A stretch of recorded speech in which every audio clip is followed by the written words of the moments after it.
Today we're going to take a look at the EK4090 Founders Edition block. I've already opened it, but I'm just going to go over the package contents before we get into the teardown of the 4090 FE and the installation of this block. And then I'm going to hook it up to a system. We're going to take a look at its, water temp delta and just get a rough idea of its performance. Okay, so right away, this is the newer EK packaging with the longer box. I think it started with the Generation 2 active backplates. I'm not too sure off the top of my head. But I've already taken the block out of the bag. So here's the block itself. Mine is acetal. Okay. You'll notice they kind of pre-screw in the backplate now. It used to be you had to buy the backplate separately. Once you start including the backplate, it became like this. I know here it says EK tested, etc., leak test passed. But do yourself a favor.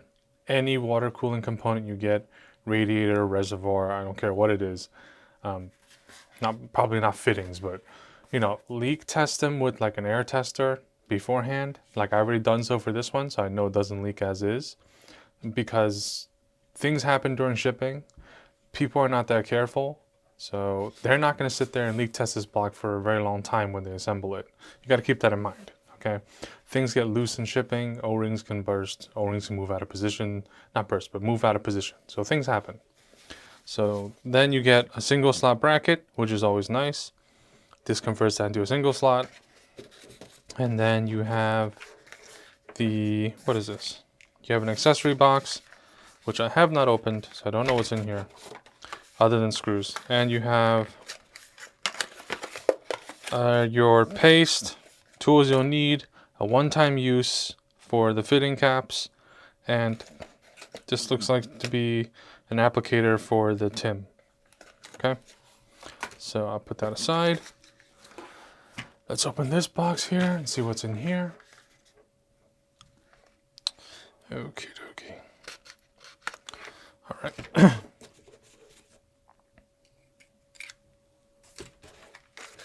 Okay, so in here we get our standoff, an extra standoff, and an extra O-ring.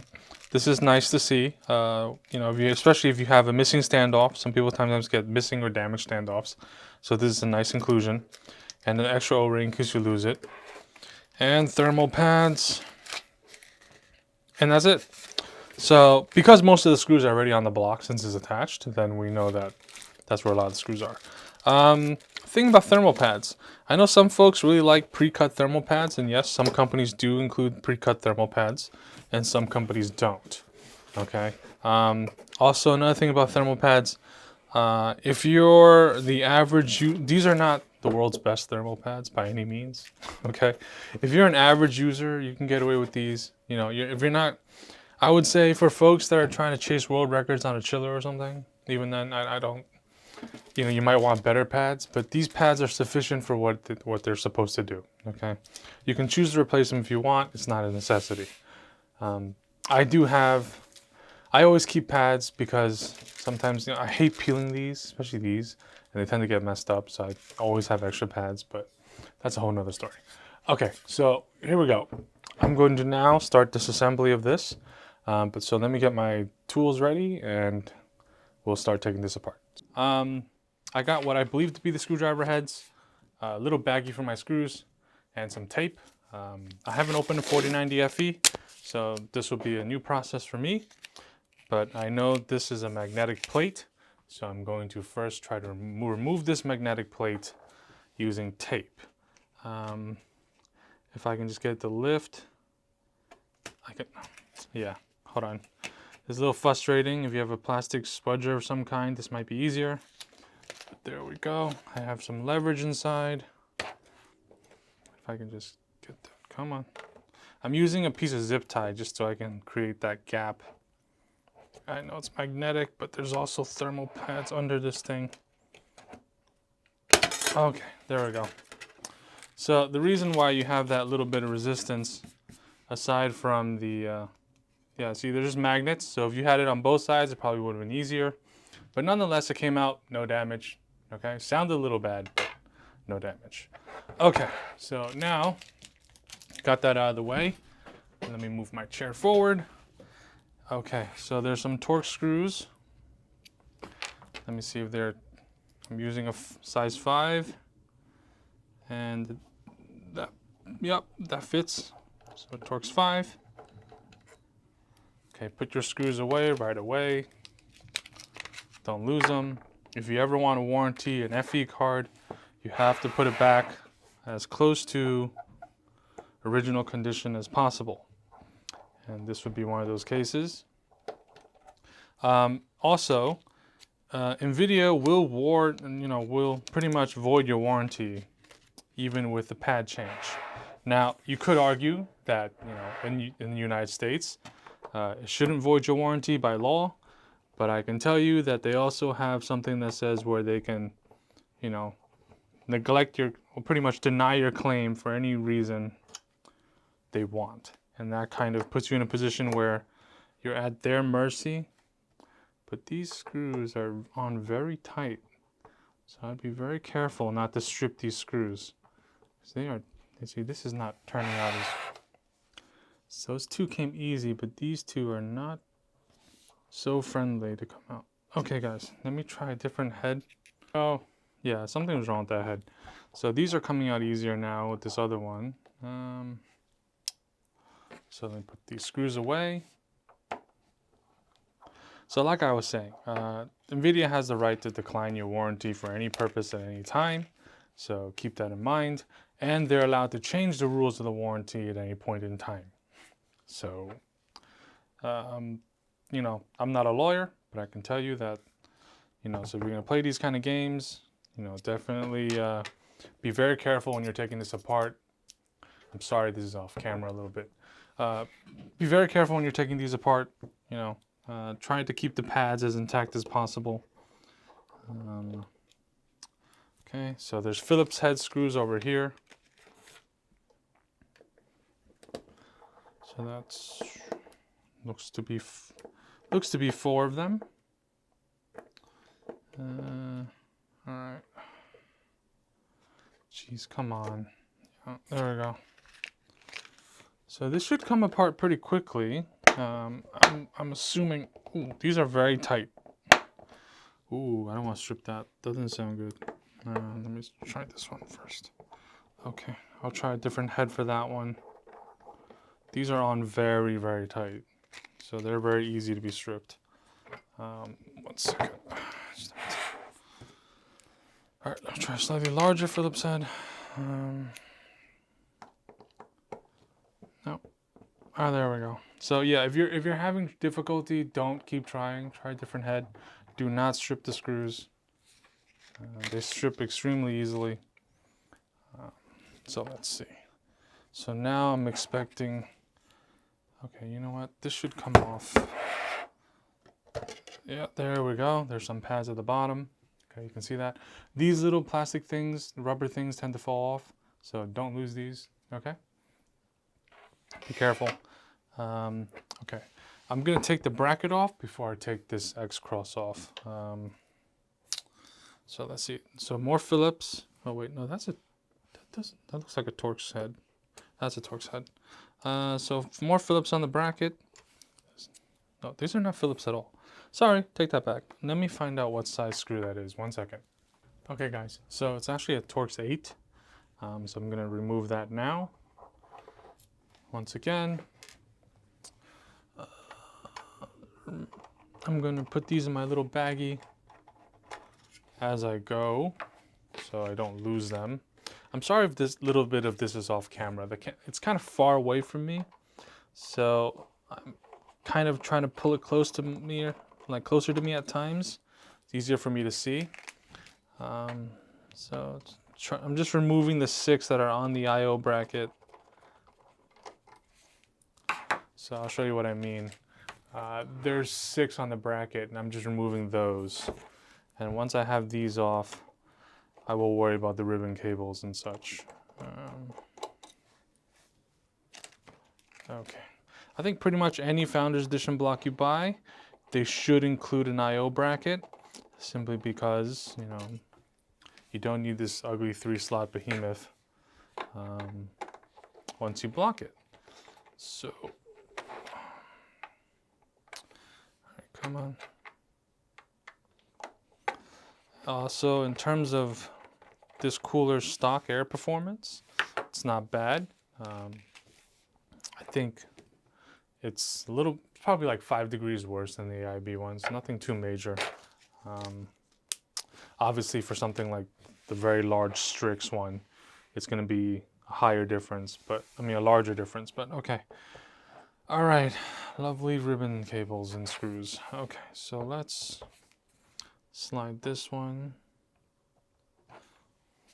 Okay, so I got these little tweezers, so I can lift this black part up. Okay, even lifting my fingernail, but all right, so that's one cable down. Let's see here. I definitely have one more. Lift up. You lift the black tab up and that loosens the cable. All right, and this little sucker here. So I couldn't see it, but I was trying to move this thing. I thought I had moved it, but I hadn't.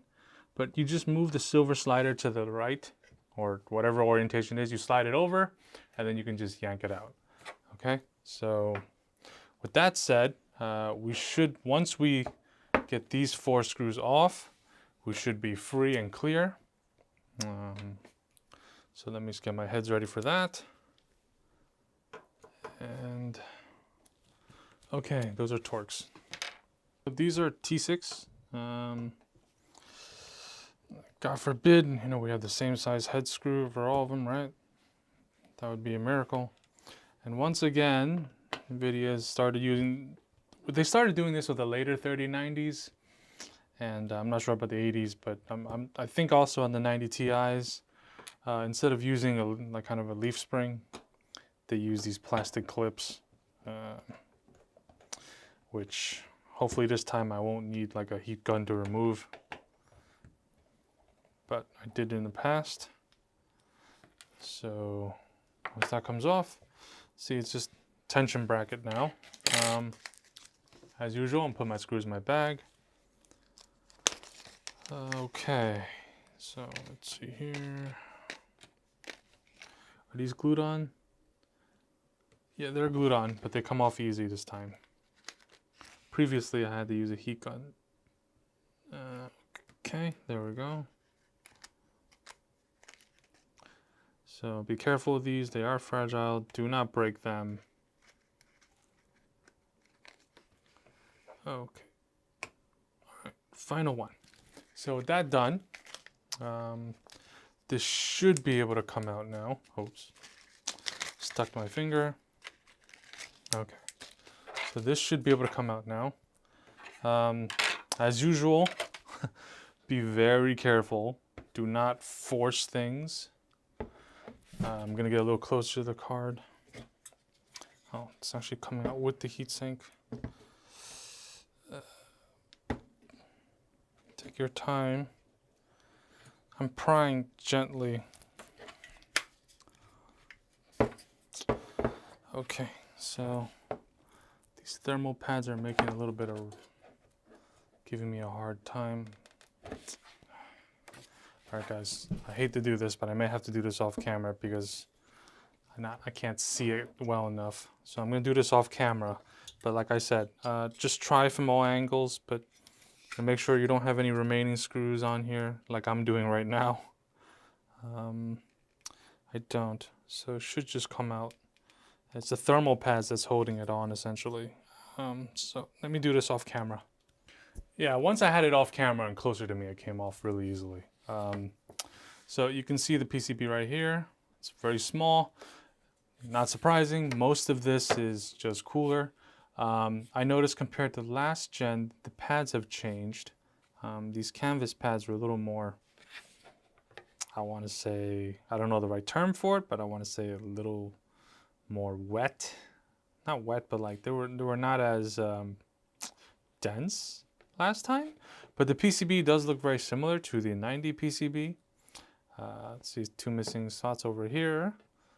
Okay, so it's actually very similar to a 3090 Ti PCB, which is not surprising, but they definitely had room to still put the connector the other way. I don't see why they didn't, but none of that is important because right now what I'm going to do is I'm going to first, you know what, let me put this aside and then I will clean the pads off this Let me take the block apart. Let's see, are there any pads on the back? Nope, nothing on the back. Okay, just the pads over there. I should have remembered that from earlier, but it's early morning and my brain is not working as it should. So, Phillips head to take EK screws out. So let's do that. Okay. You know what? I don't want to scratch this. I don't want to leave marks on the acetal, so I'm going to get a microfiber towel. I mean, it's not easily scratchable. I just know that, you know, I don't want to leave marks. A lot of water cooling is aesthetics, so not having marks and the like always helps. You can see just touching with my hands, leave some dry skin marks. All right, let's see if I can just undo these. You know, I'm actually pretty much prefer they wouldn't assemble the block, but I understand why they assemble it for shipping purposes. But I would actually prefer that they didn't assemble it. And I'm sure it would save whoever's doing these, you know, everybody at EK, doesn't matter who you are, has to do this at one point. So it doesn't matter what employee you are. I've heard that you all have to, as long as you work in Slovenia, you have to assemble blocks at one point in your EK career. Okay, so there we go. I have 2 screws. And see, this kind of stuff always happens. You see the standoff had came off. So, all right, this is why I don't like it pre-assembled. And what is this? Oh, is this from my, see this little rubber thing right here I just found? I realize what these things are. So these little black things are on the other side of the screw to make it kind of a captive screw.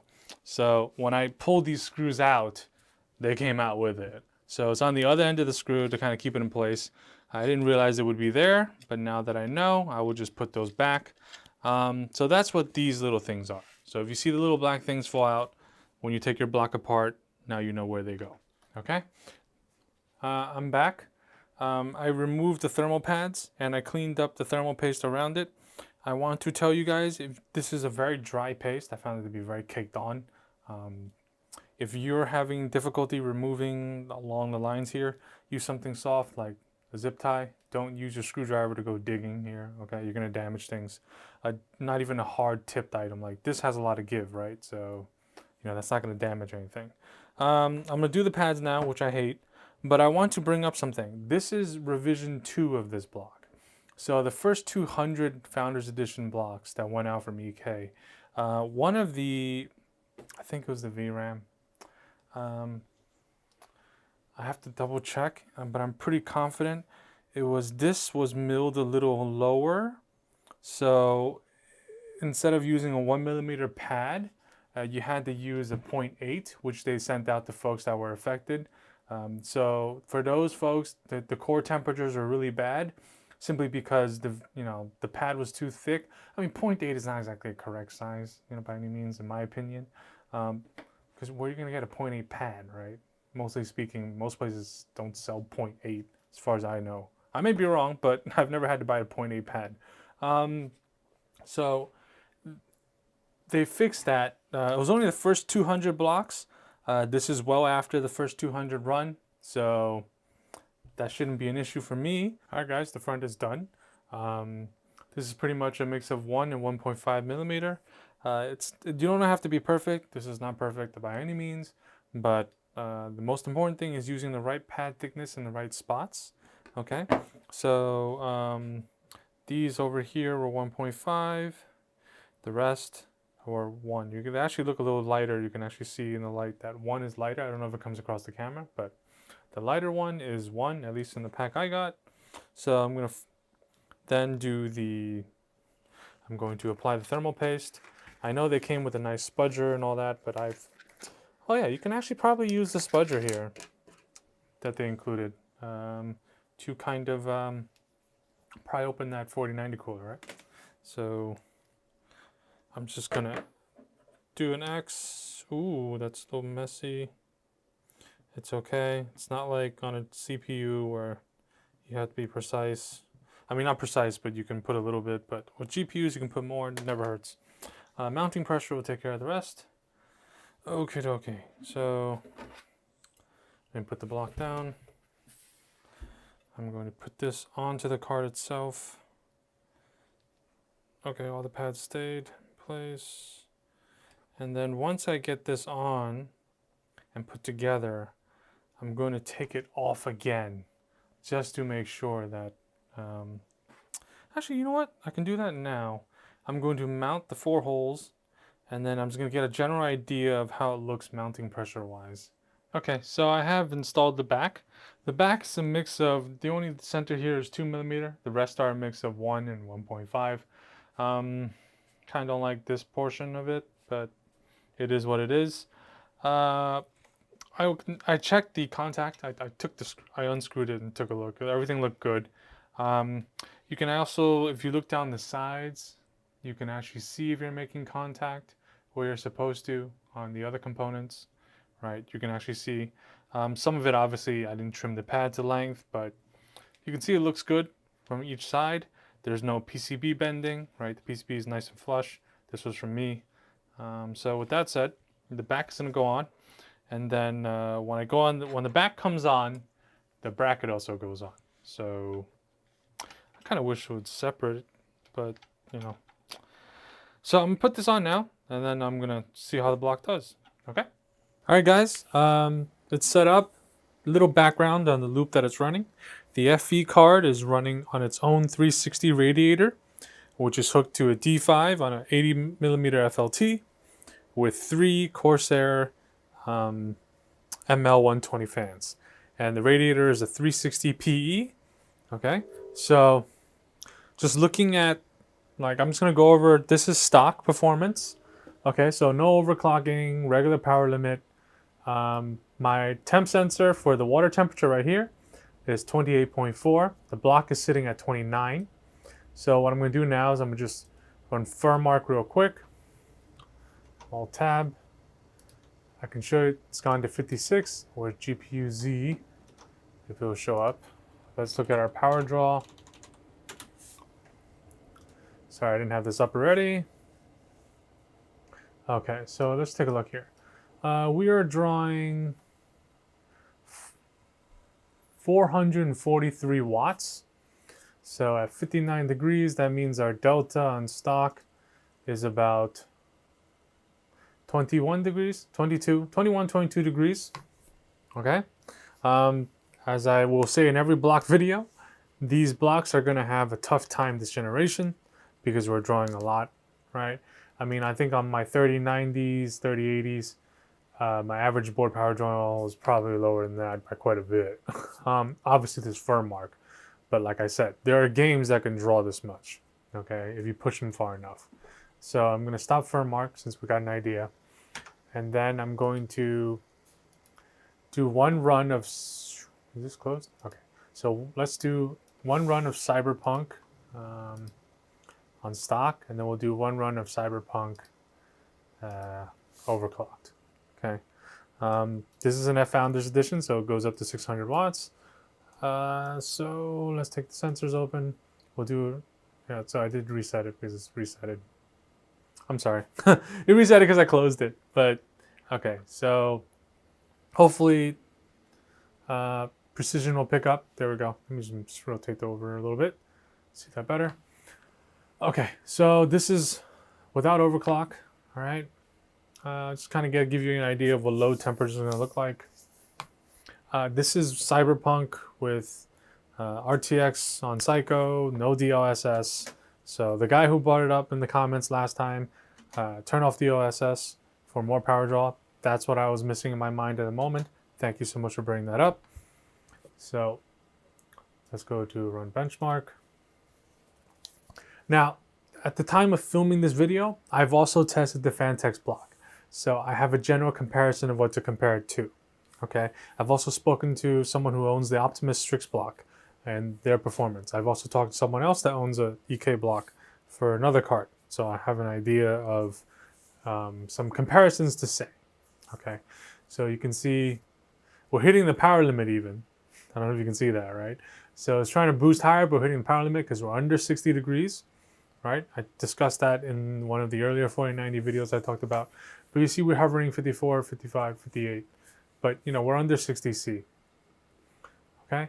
But I don't think anybody buys a water block to run things without overclocking them. Unless maybe you're rendering, okay? So once this finishes, I'm going to, should finish up soon.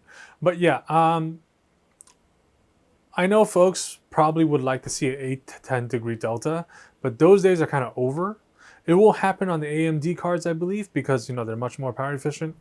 I don't want to say power efficient because the 4090 cards are actually really power efficient for the performance that they gives you, okay, in comparison to previous gen cards.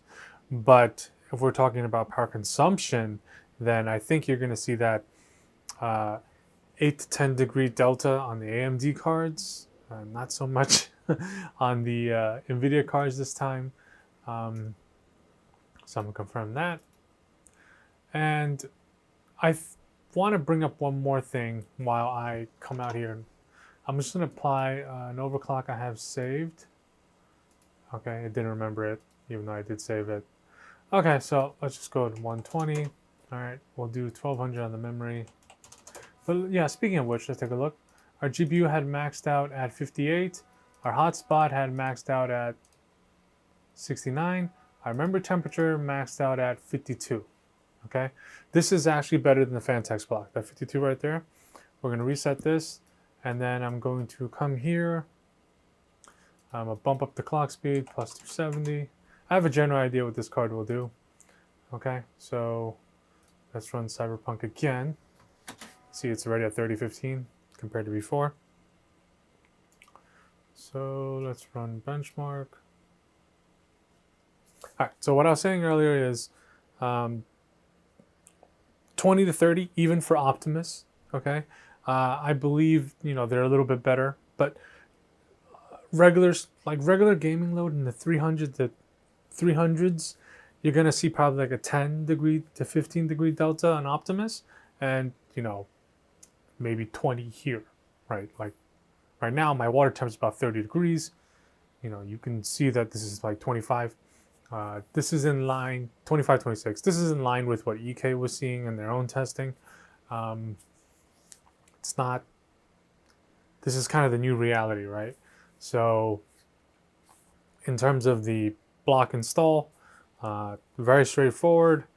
I didn't find anything missing. You know, I know sometimes people come across QC issues. I did have that on the Fantex block, which I will get to in the Fantex video. I'm actually recording this after that, so visually the block is good looking. I hope they make a special edition because I think, you know, they do look nice, especially the all metals, and I believe those also tend to perform better. Their special editions, I think there's a little more design and care into it. I'm not saying that they didn't care about this, but you know, that's it right there. You know, we're gonna see it if you put it under heavy load. I just wanted to show you guys. So if you look at my max board draw, I drew 450 watts in Cyberpunk. Okay, so you can definitely, I think Minecraft RTX, someone mentioned, draws a lot too, but you can see you can get games up there, right? I can definitely, you know, there definitely will be situations where you're pushed to 500 outside of firm mark. Okay, but then again, these cards, they don't always benefit from anything really past 520 watts in terms of overclocking. Like I know DeBauer made a video where he was drawing 1,000 watts on a Strix and he was hitting like 3,100 or something like that. My Tough can do about 3,100 with, I think, 500 watts. So it's not silicone lottery on ambient, you know, you're really going to go and go so far. So decent block. Fantex is a better performer than this, okay? But, you know, we'll see what Watercool and everybody puts out. But thank you so much for watching. Stay safe and take care.